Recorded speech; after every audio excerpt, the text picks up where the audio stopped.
Dear student, in the last lecture we have seen phylum Chordata. This phylum Chordata is classified into three subphyla, that is subphylum Urochordata, then next subphylum Cephalochordata, then next we will see the third subphylum, that is the Vertebrata, or it is also called as the Cranata. तिसरा असताना जो काही सब phylum जो आहे तर तो phylum कॉर्डेटामधला तिसरा सब phylum त्या ठिकाणी आपल्याला पाहायचा आहे. तर तो त्या ठिकाणी दिला आपल्याला Vertebrata, or it is also called as the Craniata. म्हणजे पृष्ठवंशीय प्राणी जे आहेत तर ते पृष्ठवंशीय प्राणी यांची असणारी काही कॅरेक्टरिस्टिक्स जे आहेत तर ती कॅरेक्टरिस्टिक्स आपल्याला दिलेली की in these animal notochord is replaced by vertebral column. म्हणजे पृष्ठवंशीय प्राणी जे आहेत तर यांचा असणारा हा जो काही उपसंघ जो आहे तर या गटामध्ये असणारे जे काही प्राणी जे आहेत तर त्या प्राण्यांमध्ये पृष्ठरज्जू जो आहे याला आपण त्या ठिकाणी नोटोकॉड म्हणताना दिसतो. तर याच्याऐवजी पाठीचा असणारा जो काही कणा ज्याला आपण त्या ठिकाणी व्हर्टिबल कॉलम जे आहे तर ते व्हर्टिबल कॉलम त्या ठिकाणी म्हणताना दिसतो. म्हणजे या प्राण्यामध्ये पृष्ठरज्जू त्या ठिकाणी नाहीसा होऊन त्याच्या जागी जसा त्या ठिकाणी आपल्याला पाठीचा कणा आहे तर तशाच पद्धतीचा पाठीचा कणा त्याच्या ठिकाणी असतो. Second characteristics, in this animal head is well developed. म्हणजे पृष्ठवंशीय असणारे जे काही प्राणी जे आहेत तर या प्राण्यांमध्ये शिर ज्याला आपण त्या ठिकाणी डोकं म्हणताना दिसतो पूर्णपणे त्या ठिकाणी विकसित झालेलं असतं, डेव्हलप त्या ठिकाणी झालेलं असतं. थर्ड कॅरेक्टरिस्टिक्स आपल्याला दिलेली की ब्रेन इज प्रोटेक्टेड बाय क्रॅनियम. मेंदू जो आहे तर तो मेंदू असणारे जे काही क्रॅनियम म्हणजे कवटी जे आहे तर त्या कवटीमध्ये त्या ठिकाणी सुरक्षित किंवा संरक्षित त्या ठिकाणी असतो. फोर्थ कॅरेक्टरिस्टिक्स आपल्याला दिलेली की endoskeleton is either cartilaginous or bony. त्या ठिकाणी एंडोस्केलेटन म्हणजे अंतकंकाल, अंतकंकाल जे आहे तर त्या ठिकाणी कार्टिजिलेस म्हणजे कास्तिमय किंवा दुसरं आपल्याला सांगितलं बोनी म्हणजे अस्ती हाडं जे आहे तर त्या हाडांच्या स्वरूपामध्ये त्या ठिकाणी आपल्याला असणारे काही एंडोस्केलेटन अंतकंकाल जे आहे तर ते अंतकंकाल त्या ठिकाणी आढळून येतात. त्याच्यानंतरची फिफ्थ कॅरेक्टरिस्टिक्स आपल्याला दिलेली की some chordates are jawless or it is called as the Agnatha. काही असणारे ते काही पृष्ठवंशीय प्राणी जे आहेत तर ते प्राणी कसे आहेत आपल्याला जॉलेस म्हणजे जबडे विरहित किंवा त्यालाच त्या ठिकाणी शब्द दिलेले Agnatha. Whereas some are with jaws that is Gnathostomata. तर काही असणारे ते काही पृष्ठवंशीय प्राणी जे आहेत तर त्या पृष्ठवंशीय प्राण्यांना त्या ठिकाणी जबडे जे आहेत तर ते जबडे त्या ठिकाणी असतात. त्यालाच आपण त्या ठिकाणी काय म्हटलेले गायथोस्टॉमॅटा त्या ठिकाणी म्हटलेले म्हणजे जबडे जे आहेत तर ते जबडे त्याच्यामध्ये असतात.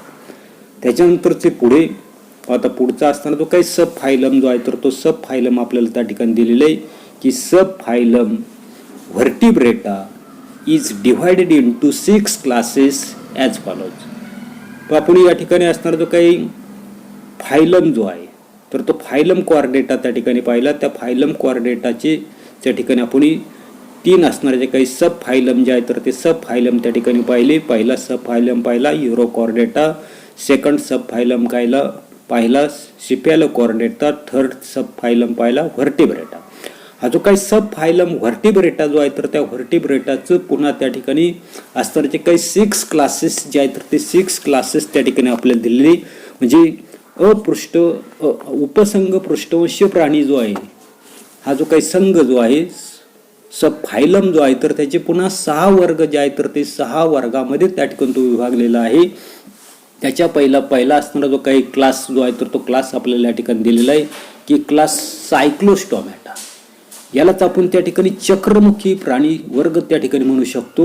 याची कॅरेक्टरिस्टिक्स आपल्याला दिलेली. पहिली कॅरेक्टरिस्टिक दिलेली की these animals have jawless mouth provided with sugar. आता या ठिकाणी या गटामधले असणारे ते काही प्राणी जे आहेत म्हणजे सायक्लोस्टॉमॅटा हा जो काय असणार तो काही क्लास जो आहे वर्ग जो आहे तर त्या वर्गामध्ये असणारे जे काही प्राणी जे आहेत तर त्या प्राण्यांना जबडे विरहित अशा प्रकारचं असणारं जे काही चुशीमुख जे आहेत या ठिकाणी आकृती जी आहे तर त्या आकृतीमध्ये आपल्याला त्या ठिकाणी दिसतंय. या ठिकाणी आपल्याला असणारे जे काही शुकर्स जे आहेत तर ते शुकर्स त्या ठिकाणी दिसतात. म्हणजे जबड्याच्या ऐवजी त्या ठिकाणी आपल्याला असणारे जे काही शुकर्स जे आहेत तर ते शुकर्स त्या ठिकाणी आपल्याला काय दिसतात आढळून त्या ठिकाणी आता दिसतात. त्याच्यानंतरची दुसरी कॅरेक्टरिस्टिक्स आपल्याला दिलेली की their skin is soft and without any skin. या ठिकाणी असणारे जे काही डायग्रॅम जे आहेत तर त्या डायग्रॅममध्ये आपण जर त्या ठिकाणी जर पाहिलं तर आपल्या लक्षात येतं नसते या ठिकाणी असणारा जो काही पेट्रोमायझॉन जो आहे तर त्या पेट्रोमायझॉनची असणारी जी काही त्वचा जी आहे तर ती त्वचा त्या ठिकाणी मृदू असून कशी सांगितली विदाउट एनी स्केल म्हणजे खवले विरहित त्या ठिकाणी आपल्याला आढळून येताना नसते. जसे मासे जे आहेत तर त्या माशांवर त्या ठिकाणी खवले असतात तर तसे या ठिकाणी असताना जो काही सायक्लोस्टोमॅटा गटामधला या ठिकाणी आपल्याला दाखवलेला जो काही पेट्रोमायझॉन जो आहे तर त्या पेट्रोमायझॉनवर आपल्याला त्या ठिकाणी खवले विरहित त्या ठिकाणी शरीर जे आहे तर ते शरीर त्याच्या ठिकाणी आहे आणि त्वचा जी आहे तर ती त्वचा त्या ठिकाणी मात्र आपल्याला कशी दिसते मृदू त्या ठिकाणी आहे. त्याच्यानंतरचं तिसरी कॅरेक्टरिस्टिक्स आपल्याला दिलेली की पेअर्ड अपेंडेजेस आर ऑफसेट म्हणजे असणारे जे काही उपांग जे आहेत ज्याला आपण पर म्हणताना दिसतो किंवा पाय त्या ठिकाणी म्हणताना दिसतो हे जे काही पेअर अपेंडेजेस जे आहेत तर ते पेअर अपेंडेजेस मात्र या ठिकाणी सायक्लोस्टोमॅटामध्ये आपल्याला त्या ठिकाणी दिसून येत नाहीत. म्हणजे युग्मित अशा प्रकारचे असणारे जे काही उपांग जे आहेत तर ते उपांग या प्राण्यामध्ये आपल्याला त्या ठिकाणी दिसून येत नाही.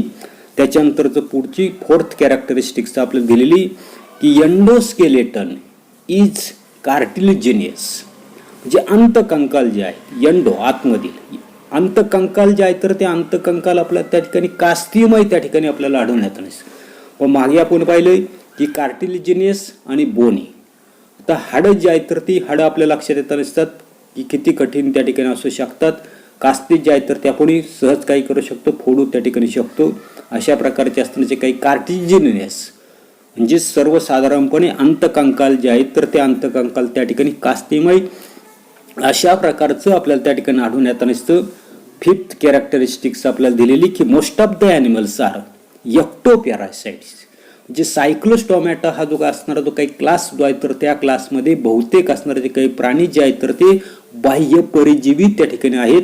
याची उदाहरणं जी आहेत तर ती उदाहरणं आपल्याला त्या ठिकाणी दिलेली पहिलं दिलेले पेट्रोमायझॉन आणि दुसरं दिलेले मिगझिन अशा प्रकारची दोन उदाहरणं जी आहेत तर ती दोन उदाहरणं आपल्याला या ठिकाणी आकृतीमध्ये त्या ठिकाणी दिसतात. आकृतीमध्ये जर तुम्ही जर पाहिलं तर या ठिकाणी आपल्याला असणारा जो काही पेट्रोमायझॉन जो आहे तर तो पेट्रोमायझॉन त्या ठिकाणी आपल्याला दिसतोय. तर अशा प्रकारची उदाहरणं जी आहेत तर ती उदाहरणं तुम्ही त्या ठिकाणी लक्षात ठेवा. त्याच्यानंतरचा पुढचा असणारा जो काही क्लास जो आहे तर तो क्लास आपल्याला त्या ठिकाणी दिलेला आहे. तर तो क्लास आपल्याला दिलेला आहे तर त्या ठिकाणी पायसेस ज्याला आपण त्या ठिकाणी मत्स्य प्राणी वर्ग त्या ठिकाणी म्हणताना दिसतो. याची कॅरेक्टरिस्टिक्स आपल्याला दिलेली की these are cold blooded aquatic animals living in marine and fresh water म्हणजे या गटामधले असणारे जे काही प्राणी जे आहेत तर ते शीत रक्ताचे त्या ठिकाणी प्राणी आहेत. आता या ठिकाणी कोल्ड ब्लडेड म्हणजेच त्या ठिकाणी काय दिलेलं आहे की पायोकिलो अथर्म्स अशा प्रकारचं त्या ठिकाणी इंग्लिश वर्ड त्या ठिकाणी आहे. म्हणजेच these are cold blooded aquatic animals living in marine and fresh water म्हणजे हे शीत रक्ताचे त्या ठिकाणी प्राणी आहेत. त्याचबरोबर हे समुद्राच्या पाण्यामध्ये किंवा गोड्या पाण्यामध्ये आढळणारे त्या ठिकाणी ॲक्वॅटिक म्हणजे जलचर अशा प्रकारचे प्राणी त्या ठिकाणी आहेत. दुसरं आपल्याला त्या ठिकाणी लक्षात येत नसते की कॅरेक्टरिस्टिकच्या बाबतीमध्ये पहा की body is spindle shape to minimize water resistance. या ठिकाणी आपल्याला असणारा जो काही मत्स्यवर्ग जो आहे तर त्या मत्स्यवर्गामधला असणारा जो काही मासा जो आहे तर त्या माशाचं शरीर जर आपण जर पाहिलं तर सर्वसाधारणपणे तर ते स्पिंडल शेप्ड आहे. अशा पद्धतीचं स्पिंडल शेप्ड त्या ठिकाणी. आता कशासाठी तर आपल्याला सांगितले body is spindle shaped to minimize the water resistance.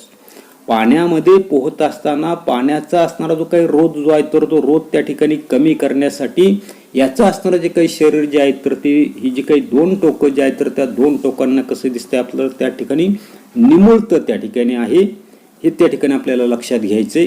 त्याच्यानंतरची थर्ड कॅरेक्टरिस्टिक्स आपल्याला दिलेली पहा की थर्ड कॅरेक्टरिस्टिक्स मध्ये काय सांगितलेले they have paired and unpaired fins for swimming. तर आपल्या असं लक्षात येत नसते की हे जे काही प्राणी जे आहे तर या प्राण्यांमध्ये आपल्याला पेअर्ड अशा प्रकारची उदाहरणार्थ त्या ठिकाणी हा डॉर्सल फिन आपल्याला दिसतोय. या ठिकाणी पेक्टोरियल फिन त्या ठिकाणी दिसतोय. म्हणजे अशा अनेक प्रकारचे असणारे जे काही डायग्रॅम जे आहे तर त्या डायग्रॅमचं जर आपण त्या ठिकाणी निरीक्षण जर केलं तर निरीक्षणामध्ये आपल्याला पहा या ठिकाणी डॉर्सल फिन त्या ठिकाणी दिसतोय, इथे त्या ठिकाणी पेक्टोरियल फिन दिसतोय, त्याच्यानंतर पेल्विक फिन आहे, त्याच्यानंतर व्हेंट्रल फिन आहे. जे सर्वसाधारणपणे डॉर्सल फिन जो आहे तर त्याला त्या ठिकाणी आपण सर्वसाधारणपणे पृष्ठपर त्या ठिकाणी म्हणू शकतो. हा व्हेंट्रल फिन जे आहे तर त्याला त्या ठिकाणी आधर पण त्या ठिकाणी म्हणू शकतो. त्याच्यानंतर पेल्विक फिन आहे, श्रेणीपर त्याला त्या ठिकाणी म्हणू शकतो. त्याच्यानंतर पेक्टोरल फिन जो आहे तर त्याला त्या ठिकाणी वक्षस्पर त्या ठिकाणी म्हणू शकतो. जे अशा प्रकारची असणारे जे काही पेर जे आहेत पहा, तिसरी कॅरेक्टरिस्टिक्स पुन्हा एकदा त्या ठिकाणी आपल्या लक्षात घ्यायचे की सर्वसाधारणपणे तिसऱ्या कॅरेक्टरिस्टिक्समध्ये काय सांगितले, they have paired and unpaired fins for swimming. जे हे जे काही प्राणी जे आहेत क्लास पायसेस गटामधले असणारे जे काही प्राणी जे आहेत तर त्या प्राण्यांना पोहण्यासाठी युग्मित आणि अयुग्मित अशा प्रकारचे असणारे जे काही पर जे आहेत तर ते पर त्या ठिकाणी असतात. कशासाठी तर पोहण्यासाठी. आता की या गटामधले असणारे जे काही प्राणी जे आहेत तर त्याच्यामधलं असणारे जे काही टेल फिन जे आहे तर त्या टेल फिनचा आपल्याला त्या ठिकाणी असणारा जो काही विचार जो आहे तर तो विचार त्या ठिकाणी करायचा आहे. काय सांगितले की tail fin is used as steering organ during the swimming. या ठिकाणी आपल्याला हा जो काही काउडल फिन जो आहे त्यालाच आपण त्या ठिकाणी टेल फिन त्या ठिकाणी म्हणणार आहे. त्याला आपण त्या ठिकाणी पुच्छपर त्या ठिकाणी म्हणतो. या पुच्छपरेचा वापर जो आहे तर तो मासा सर्वसाधारणपणे पाण्यामध्ये पोहत असताना दिशा बदलण्यासाठी त्याचा असणारा जो काही टेल फिन जो आहे तर त्या टेल फिनचा असणारा जो काही वापर जो आहे तर तो वापर त्या ठिकाणी करताना दिसतो.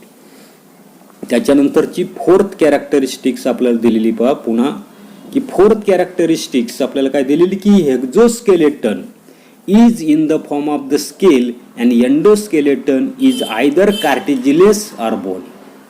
म्हणजे याचं असताना जे काही हेक्झो म्हणजे बाहेरचं बाह्य कंकाल जे आहे तर ते बाह्य कंकाल आपल्याला खवले जे आहे तर त्या खवल्यांच्या रूपामध्ये त्या ठिकाणी आपल्याला आढळून येत नसतं.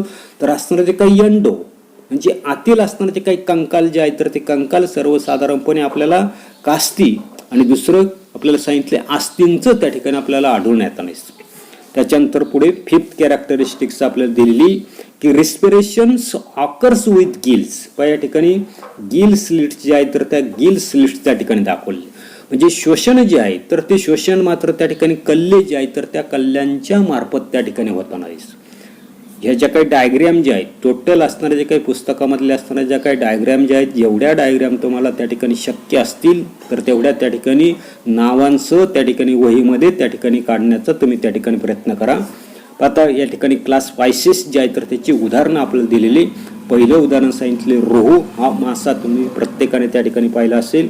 दुसरं आपल्याला सांगितले पॉम्प्रेट ज्याला आपण त्या ठिकाणी पॉपलेट म्हणताना दिसतो. पुढचा दिलेला आहे तर त्या ठिकाणी सी हॉर्स. आता सी हॉर्स समुद्र घोडा मुंबई दर्शनमध्ये असणारे जे काही मत्स्यालय जे आहे तर त्या मत्स्यालयामध्ये तुम्ही हा जो काही सी हॉर्स जो आहे तर तो सी हॉर्स त्या ठिकाणी पाहिला असेल. त्याला सी हॉर्स का म्हटलेले तर घोड्यासारखा त्या ठिकाणी दिसतो म्हणून त्याला त्या ठिकाणी सी हॉर्स त्या ठिकाणी म्हटलेले. त्याच्यानंतर शार्क आहे इलेक्ट्रिक रे स्ट्रिंग रे.